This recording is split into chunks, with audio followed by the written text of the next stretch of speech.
Hello, my name is Dale. I am a faithful Christ follower who struggles with pride, selfishness, and lust, and I'm glad to be here. As I was sitting, waiting for service, worship to start, I heard this comment from a lady as she was walking by. If we were perfect, we would not need God. If we were perfect, we would not need God. My family consisted of a single mother who was married twice. Both husbands preceded her in death. I had 5 sisters, 4 with the same mother, but different fathers, 1 with the same father, but different mothers. And I had 3 brothers. 2 brothers died in infancy, and the other died at 24 when I was 11. My grandmother lived with us for 5 years and suffered from debilitating arthritis and died in 1966 when I was 11. My father's mother died when I was 25 in 1981, but I was in such a state I would not attend her funeral. So therefore, I grew up with 5 sisters, no brothers, 5 aunts, 1 uncle, 1 male cousin, 5 female cousins, and both grandmothers. My relationship with my mother, who we called Madia,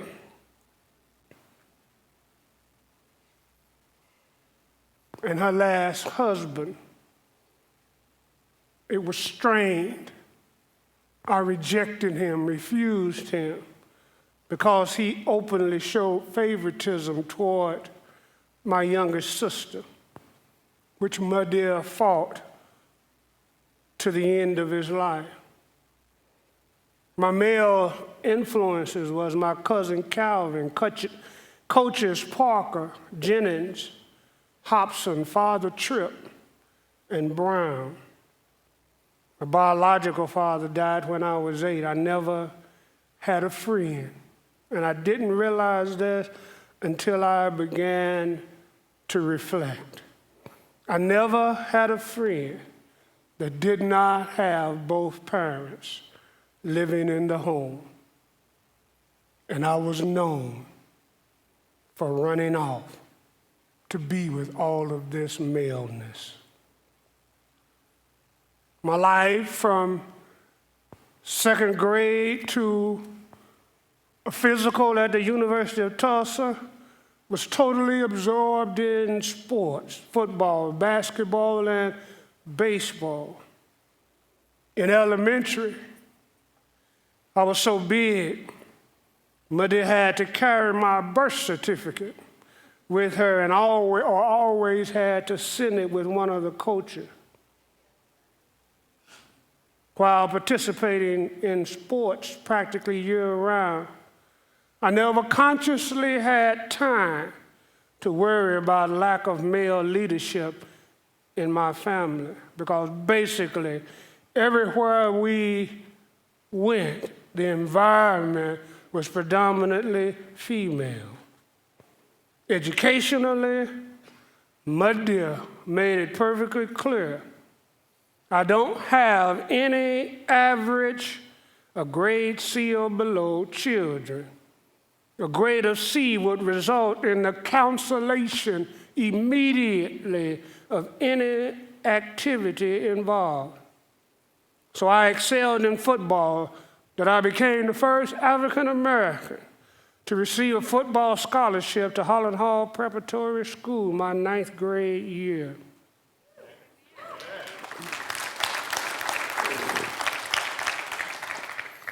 I quickly experienced what being different in the hood was like. I left and returned home in slacks, a shirt and a tie, and a blazer. I was viewed as a traitor, an Uncle Tom or an Oreo by those who only months earlier I considered friends. And I was successful at Holland Hall, but was uncomfortable living in a world where no one looked like me or talked like me. I remember coming home and my tutor said to me, whenever you find yourself speaking grammatically incorrect, stop and correct yourself. I didn't know any better. I was at a party in the hood and I said, ain't, and I said, oh, excuse me. I meant, I am not. And the rest of the evening was chaos. I was ostracized at home until, despite being so uncomfortable, I would rather stay out south than come home. Yet, even hostility met me out south. I was cornered by an African-American maid who scolded me for not making my bed. She was overheard by Mr. Hughley, and he publicly scolded her that I was to be treated just like his son. She never spoke to me again unless I was in the presence of Mr. Hughley. I could stand it no longer. I left Holland Hall at the end of the year and registered for my sophomore year at McLean High School without my mother's consent. Her response after being told what I had done was, "You will not be blessed or have success for lying on and disrespecting your mother. To disrespect me is to disrespect God, who gave you to me. I have always told you, despite your successes, never forget who it is that makes them possible." The value system and morals that I had held on to so dearly vanished in what seemed like the twinkling of an eye. The idle time that I had because of having to sit out a semester from football, which I had been playing ever since I was in second grade, was now being filled with cigarettes, marijuana smoking, and drinking. By my senior year, my life was in total chaos. I could not fool my dear any longer, as evident by some of the prayers that I would hear crying out to God as I would go to the bathroom at night, praying for God to deliver her son from these destructive behaviors and habits.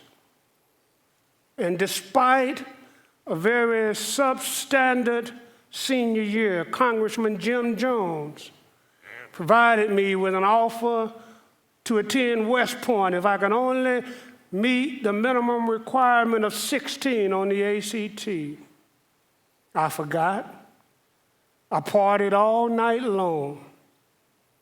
And just as I was getting ready to go to bed that morning, my mama reminded me of the test.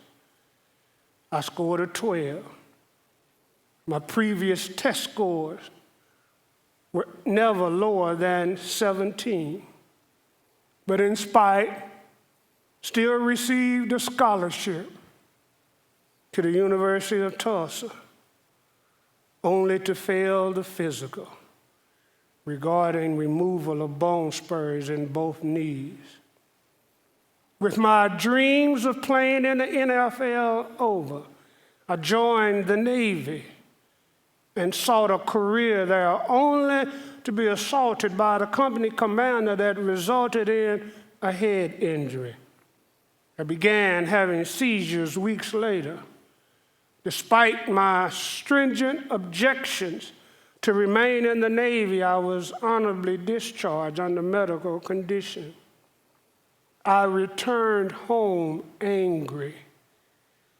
I returned home angry at God for disrupting my life yet a second time. My life did not get better once I returned home. 2 marriages, numerous failed relationships, 2 divorces. And at the bottom of all of these incidents was my full-blown alcoholism and cocaine addiction.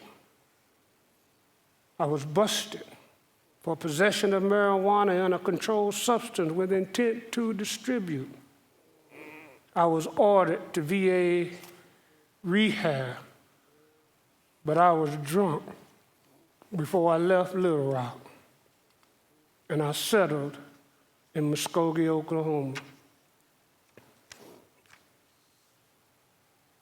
One day, just like any other day, I woke up with coffee Royale, coffee mixed with Jack Daniels, followed by Jack Daniels straight the rest of the day, intermingled with snorts of cocaine, eventually evolving into shooting up cocaine. But on this evening, I made the mistake of not having enough Jack Daniels to start off Sunday. And it was a cardinal sin to wake up and not hear that coffee pot brewing or smelling bourbon and coffee. It was about 1 o'clock in the morning. I had to walk to Earl's Club.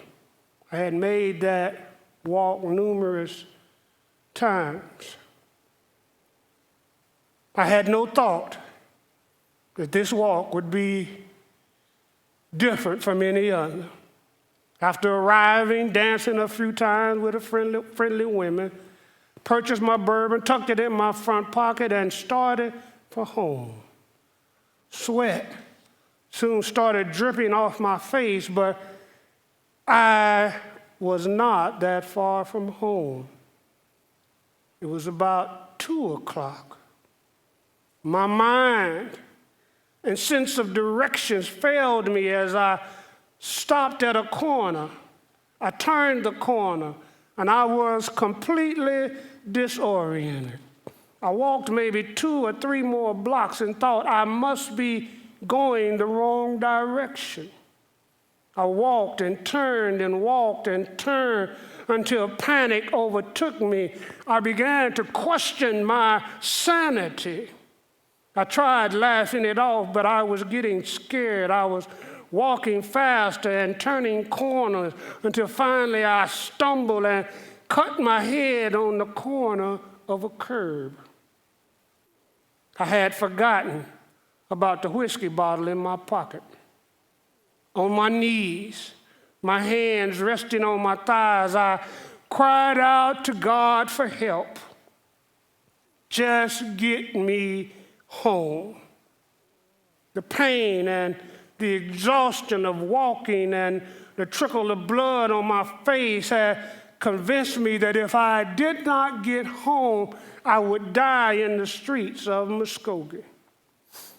A calmness came over me, and I knew it was not about getting home, but about surrendering my life to God and accepting the call to preach the gospel.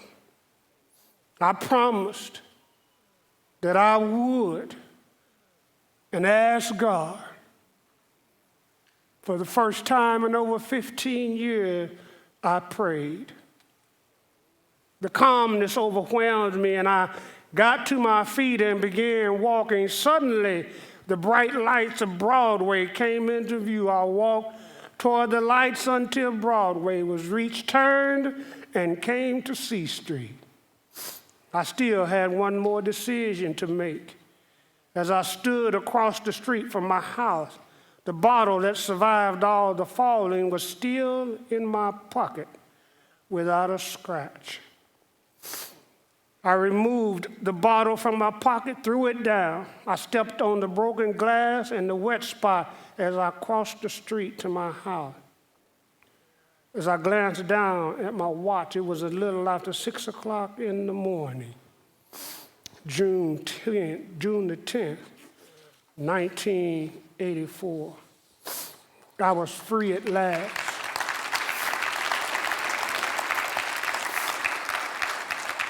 I said to myself, I'm going to the first church I come to. I don't care if it's a Catholic church, a Lutheran church, a Methodist church, or a Baptist church. I'm going to the first church. And I went to Sunday school and morning worship, and I remember her asking me or telling me, the Baptist church is down the street. I'm not looking for I'm just looking for church. I'm looking for God. The excitement of the present and anticipation of the future was so great, I could not remember the preacher's sermon.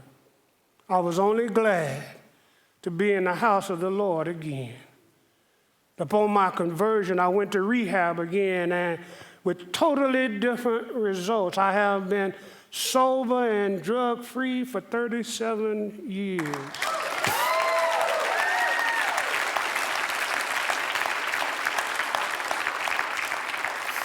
I have been preaching for 37 years and pastoring for 22 years.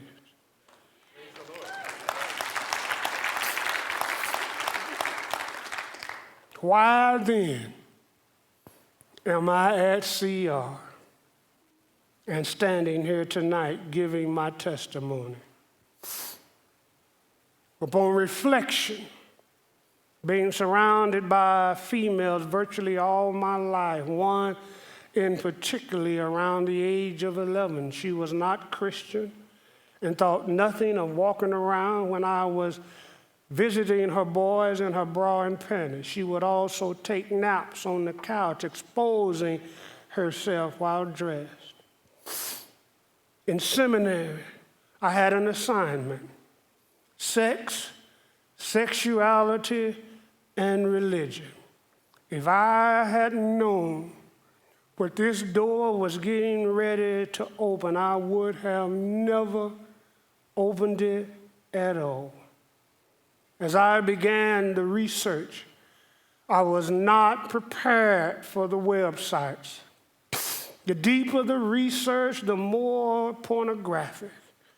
Combine the experiences with the anger and the frustration with my new wife after we had planned to have children but never did. And in spite of God's goodness in helping me understand, you have two boys. She had two boys that we brought into this marriage. That was not good enough. I wanted my own. What such a selfishness that hid in me.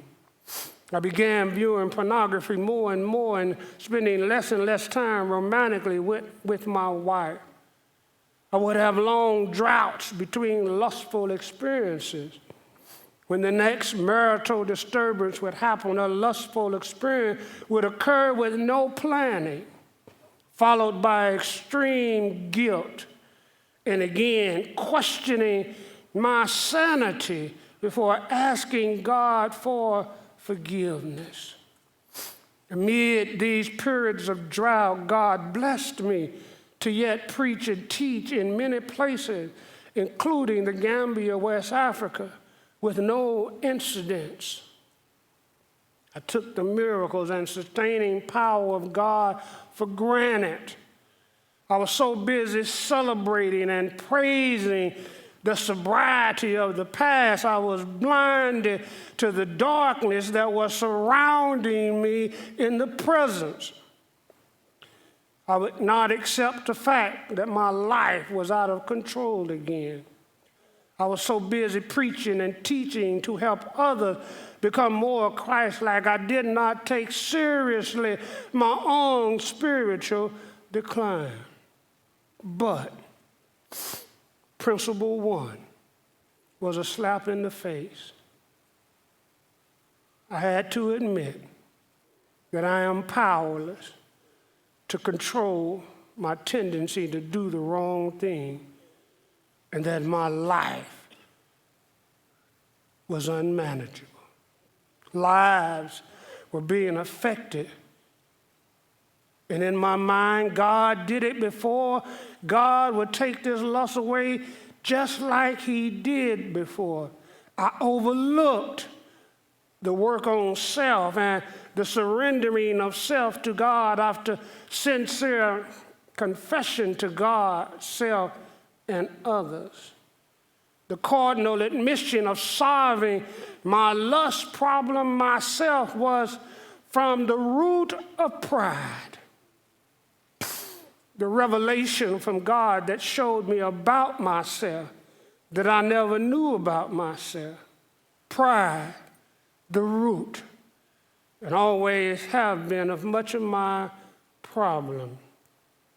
Again, 37 years of sobriety, 17 years with no alcohol, and with my now elongated arms consistently patting myself on the back, I can do the same with this lustful pride. My frustration with myself was running headlong with the pride of self-ability. Found myself making deals with God and would not totally submit to God and allow pride to remain. Mike has already said I heard about him attending CR. He told me he was giving his testimony. I missed it that night. God would not let my spirit rest. I went on Southern Hills website and found the Friday service. I heard his testimony and was brought to tears. If he has the courage to confess publicly his shortcomings and struggle, why can't I? Do you think you are better than him? Are you simply afraid to confess that you are not all that people have elevated you to be? Talk to him about the CR step study, about to start, and get involved and put your trust in God. The conversation went something like this in my office. I've been sober and drug-free, Lord, for 37 years. I haven't smoked a cigarette in 17 years.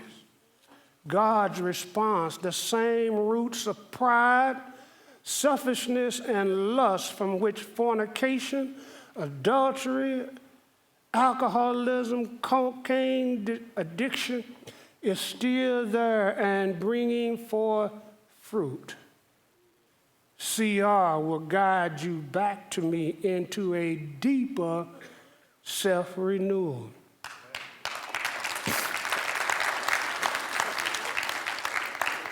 But Lord, I was unsaved back then, and people could understand who I was and what I did, even though the hurt I caused was unacceptable.